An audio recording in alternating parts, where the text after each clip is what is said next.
আমার স্বামী পারে না।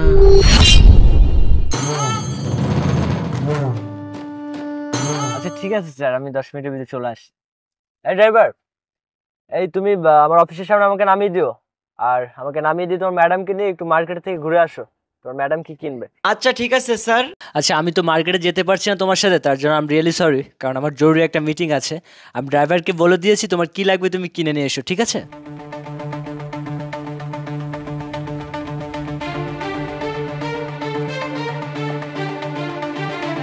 আচ্ছা ঠিক আছে, আসি তাহলে, টেক কেয়ার। এই ড্রাইভার দাঁড়াও, আমার এখানে কিছু কেনাকাটা আছে, তুমি এখানে থাকো, আমি করে আসছি। আচ্ছা ঠিক আছে ম্যাডাম।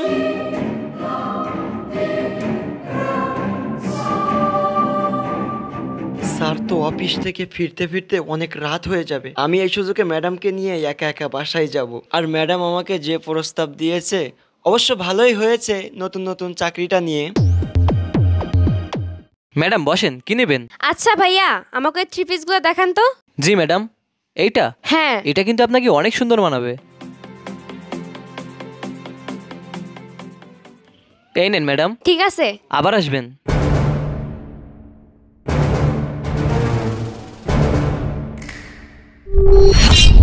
ম্যাডাম, এই যে আপনার ব্যাগগুলো গাড়িতে ভুলে ফেলে আসছিলেন, আমি নিয়ে আসছি। হ্যাঁ এখানেই রাখো। আচ্ছা ঠিক আছে ম্যাডাম, আমি তাহলে চলে যাচ্ছি। আরে কোথায় যাচ্ছো? এখানে বসো। আরে ম্যাডাম, আপনি কি করছেন এসব? আমি তো কিছু বুঝতে পারছি না, আমার তো সব মাথার উপর দিয়ে যাচ্ছে। আরে কি করছি তুমি বুঝতে পারছো না? তুমি কি করছি খোকা, কিছুই বোঝো না? ম্যাডাম সত্যি আমি না আপনার কথা কিছু বুঝতে পারতেছি না। এই শোনো না, আমার হাজবেন্ড না আমাকে একটু সময় দেয় না, সারাক্ষণ অফিসের কাজে বাইরে বাইরে থাকে। আর তুমি দেখতে অনেক হ্যান্ডসাম, আমার তোমাকে অনেক ভালো লেগেছে। আর তাছাড়া আজকে তোমার সাহেব রাতে বাসায় আসবে না, তুমি আমাকে আজকে সময় দিতে পারবে? ম্যাডাম আপনি এসব কি বলতেছেন? আর তাছাড়া স্যার যদি জানতে পারে তাহলে আমার চাকরিটাই চলে যাবে। আরে তুমি এখনো তোমার স্যারকে নিয়ে পড়ে আছো? তোমার স্যার কিভাবে জানতে পারবে বলো? তোমার স্যার তো আজকে বাসায় আসবে না, বাসা আজকে পুরাই ফাঁকা। তুমি আমাকে সময় দিবা? আর তুমি কি বললে তোমার চাকরি চলে যাবে? তুমি এসব নিয়ে কোনো চিন্তা করো না, চাকরি দেইও আমি নেইও আমি, আমি এই বাড়ির মালিক। তুমি শুধু বলো তুমি রাজি কিনা। আরে ম্যাডাম, আমি তো এটাই চেয়েছিলাম, এ তো মেঘ না চাইতেই বৃষ্টি। যখন আমি আপনাকে প্রথমবার দেখেছিলাম আমার বুকের ভিতরে শুধু বলে উঠতো যে ম্যাডামকে যদি একটা রাত কাছে পেতাম। ম্যাডাম চলেন, আমি রাজি, আমি আর দেরি সহ্য করতে পারতেছি না। আর তুমি এত এক্সাইটেড কেন হচ্ছ? এখনো তো 7টা রাত পড়ে আছে, তাই না? আজকে তোমাকে আমি আদর্শ আগে ভরিয়ে দিব। ম্যাডাম আপনার কথা শুনে না আমার সারা শরীরে শিহরণ দিয়ে উঠছে, না জানি আজকে রাতে আমি আপনাকে কতটা আদর করব। আরে করবে করবে, একটু তো ধৈর্য ধরো। তুমি জানো না সবুরে মেয়া ফলে? আরে ম্যাডাম, আমার এত জ্ঞানের কথা শুনতে ভালো লাগছে না, চলেন তো গিয়ে আমরা কাজ শুরু করি। শোনো, তুমি যেহেতু এত তাড়াহুড়া করছো, রুমে চলো। আমি মার্কেট থেকে আসছি না, আগে ফ্রেশ হই, তারপরে সারাটা রাত তুমি আর আমি, আর কেউ থাকবে না। চলো।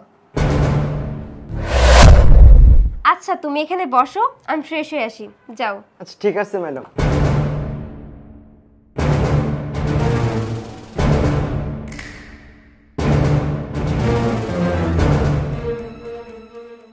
ইচ্ছে করে একটা ঘরে থাকবো দুজনায়। আরে কি ব্যাপার, ম্যাডাম এখনো আসতেছে না কেন? আমি তো আর দেরি করতে পারতেছি না।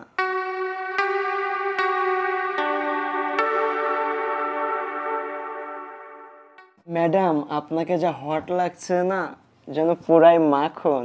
আরে আমি যদি মাখন না হতাম তাহলে কি তুমি আমার সাথে থাকার জন্য এত উথালপাতাল করতে? এত কথা বলো না তো, উপর উঠে বসো, আসো। ম্যাডাম আপনার ওই চোখের চাউনি না আমাকে মাতাল করে ফেলেছে, চলেন না এত কথা না বলে কাজ শুরু করি। আরে দাঁড়াও, সারাটা রাতের ব্যাপার, তো পারবে তো আমার স্বামীর থেকে বেশি ভালোবাসতে? আরে ম্যাডাম কি বলেন, আপনাকে এত ভালোবাসা দিব যে আপনি আপনার স্বামীর কথা ভুলেই যাবেন। Hello sir. জি স্যার, আমার তো আজকে কাজ শেষ হয়ে গেছে দ্রুত।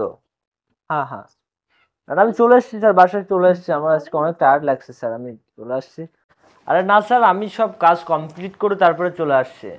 না না, আপনার চিন্তা করতে হবে না স্যার। আচ্ছা ঠিক আছে, ওকে। আর কি ব্যাপার মোমেন্ট, তুই পালাচ্ছিস কেন এভাবে? তোকে না বললাম তোর ম্যাডামকে নিয়ে মার্কেটে যেতে, তুই মার্কেটে গেছিলি? জি স্যার, আমি ম্যাডামকে নিয়ে মার্কেটে গিয়েছিলাম, কিন্তু স্যার আপনি এই সময় বাসায়? আরে পাগল ছেলে, বলে কি আমার বাসায় আমি আসবো না কি তুই আসবি? কিন্তু তার আগে একটা সত্যি করে কথা বলতো, তুই আমার বেডরুমে আমার বউয়ের সাথে কি করছিস? এ কারণে কি মার্কেট চলছে নাকি? না মানে স্যার ওই যে, হ্যাঁ ম্যাডাম ম্যাডাম আমাকে ডেকে নিয়ে আসছে, আমি তো চলেই যাচ্ছিলাম স্যার। ও আচ্ছা, তোর ম্যাডাম তোকে ডেকে নিয়ে আসছে, নাকি তোর ম্যাডামের সাথে শোয়ার জন্য তুই নিজেই চলে আসছিস আমার বেডরুমে? আরে স্যার আপনি এসব কি বলতেছেন? ম্যাডামের সাথে আমি সি স্যার, আর আমি তো স্যার সামান্য একজন ড্রাইভার, আমার কি এত বড় দুঃসাহস আছে বলুন? হ্যাঁ এটাও ঠিক, তোর এত বড় দুঃসাহস কি করে হবে, কিন্তু তুই একটা জিনিস আমাকে বুঝিয়ে বলতো, তোর ম্যাডামের সাথে আমারই বেডরুমে আছিস কিন্তু দরজা লক করে দিয়েছিস কেন? ওই যে স্যার বললাম না, ম্যাডামই সব করেছে, আর তাছাড়া দরজাও ম্যাডামই লক করেছিল স্যার, আমার কোনো দোষ নেই স্যার, আমি এখন আসি স্যার। ওয়েট, এখানে দাঁড়া, কোথায় যাচ্ছিস? এই এই বেয়াদব, আর একটা কথা বলবি না, এখানে চুপ করে দাঁড়িয়ে থাক। আমি একজন পুলিশ অফিসার, কিন্তু তোর কথা শুনে মনে হচ্ছে যে আমি একজন সিকিউরিটি গার্ড। তোকে যখন আমার বাড়িতে ড্রাইভারের নিয়োগ দিয়েছিলাম, তখন আমার বউ আমাকে বলেছিল তোর হাবভাব মোটেও সুবিধার নয়, তাই তোকে পরীক্ষা করার জন্য আজকে এই সমস্ত প্ল্যানটা আমি করেছি। আর তুই আমাকে বোকা ভাবছিস? তুই এদিক থেকে দরজা লক করে দিয়ে আমার বউয়ের সাথে ইটিস পিটিস করছিস, কিন্তু তুই কি জানিস আমি ব্যালকনিতে দাঁড়িয়েছিলাম? দেখেছো এবার? এবার বিশ্বাস হয়েছে তো? তোমাকে আমি প্রথম থেকেই বলছিলাম যে ড্রাইভারের হাব ভাব আমার ভালো মনে হচ্ছে না, তুমি তো আমার কথা শুনতেই চাওনি। এবার দেখছো ড্রাইভারটা কত ভালো, সে আমার এক কথায় রাজি হয়ে গেছে আমার সাথে থাকার জন্য। হ্যাঁ বুঝতে পেরেছি আমি তোমার কথা, আমাকে আর বুঝিয়ে বলতে হবে না। এই বেয়াদব, এখন কি বলবি? স্যার আমি আসলে বুঝতে পারিনি যে এটা আপনার আর ম্যাডামের প্ল্যান ছিল, যদি জানতাম স্যার আমি কখনোই এই কাজ করতাম না স্যার, আর আমি কিন্তু স্যার একটা ভালো ছেলে স্যার। এই তুই এখনো মুখে মুখে তর্ক করছিস? তুই ভালো ছেলে দাবি করছিস?